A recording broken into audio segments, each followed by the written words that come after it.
Sebuah romansa dewasa, hubungan ayah dan anak, dan juga termasuk hubungan cinta terlarang. Cinta pertama, kedua, dan ketiga. Selamat datang di Aska Review Movie bareng saya Aska Goldi.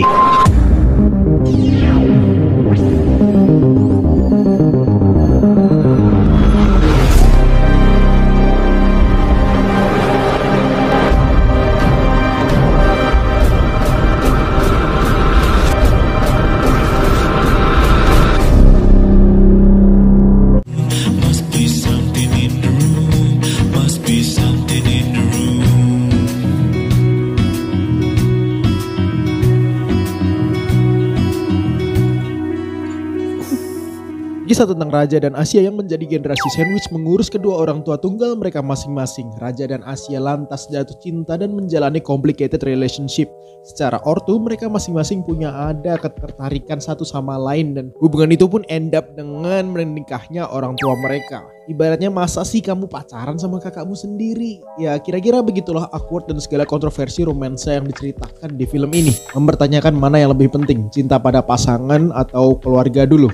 Menggunakan waktu yang relevan di masa pandemi, sequence dancingnya menyampaikan romance chemistry dengan cara yang elegan. Apresiasi penuh untuk Slamet Raharjo yang bermain stand out dan salut juga untuk Angga Yunanda yang mampu tektokan antara senior dan aktor millennials. Dan Angga Yunanda dan Slamet Raharjo ini mampu secara seimbang tektokan dengan range umur mereka yang secara visual yang bisa dibilang mirip kakek dan cucu. Cuman ya udah kayak ketika diceritakan jadi ayah dan anak pas-pas aja dah, nggak apa-apa.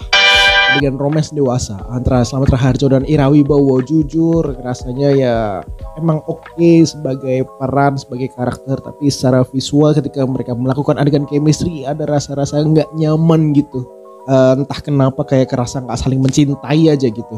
Mungkin kayak mereka pengen kasih tahu konsep cinta umur senja itu kayak bukan karena nafsu, tapi lebih ke hubungan yang saling menemani. Ya kayak ada teman ngobrol gitu ketika kita dewasa.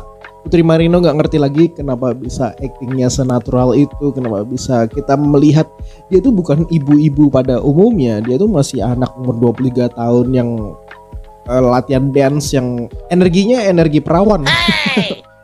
Dan cocok-cocok aja dipasangin sama Angga Yunanda yang mungkin rasanya kayak cinta beda umur dan wanita yang lebih tua. Mungkin masih dibilang tabu, tapi inilah yang terjadi. Yang nantinya mereka menjadi sosok kakak adik tapi saling mencintai. Jadi dalam satu rumah, hubungan tidak sedarah ini satu awkwardness-nya lumayan ya. Dan juga ada bau-bau, aduh ini incest indirect gitu.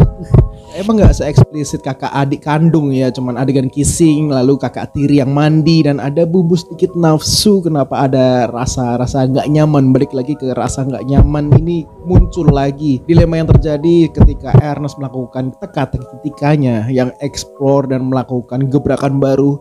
Sepertinya Gina Esnur juga melakukan eksplorasi yang serupa. Ketika kita tahu standar 2 garis biru itu bisa se-epic itu, tapi ketika cinta pertama, kedua, dan ketiga memang ada adegan ayah dan anak yang powerful, yang satu scene itu kuat banget, tapi scene-scene lainnya kayaknya masih terlalu mengambang dan isu-isu yang banyak ini tidak diselesaikan dalam hal yang lebih deep gitu, hanya di permukaan aja. Overall meski nggak sebagus film pertamanya Gina Esnur di 2 garis biru, cinta pertama, kedua, dan ketiga ini menyajikan kisah romantis yang lebih dewasa dengan range umur yang lebih luas dan dimasukkan masalah hidup yang berat kayak quarter life crisis, hubungan ayah dan anak, pernikahan kedua para orang tua, dan ditambah cerita ini dilihat dari sudut pandang generasi sandwich yang untuk struggle yang harus kayaknya ngikutin generasi tua mulu gitu. Kita yang anak muda itu dipaksa untuk menjaga orang tua kita yang sudah tua. Sayang banget beban masalah terlalu berat, terlalu banyak yang ini ceritakan tapi di permukaan doang. Dan imbasnya durasi temponya kedodoran dan fokusnya mau bahas apa masih sangat-sangat blur. Semua serba klise dan ditutup dengan terlalu sederhana tanpa ada konklusi yang pas.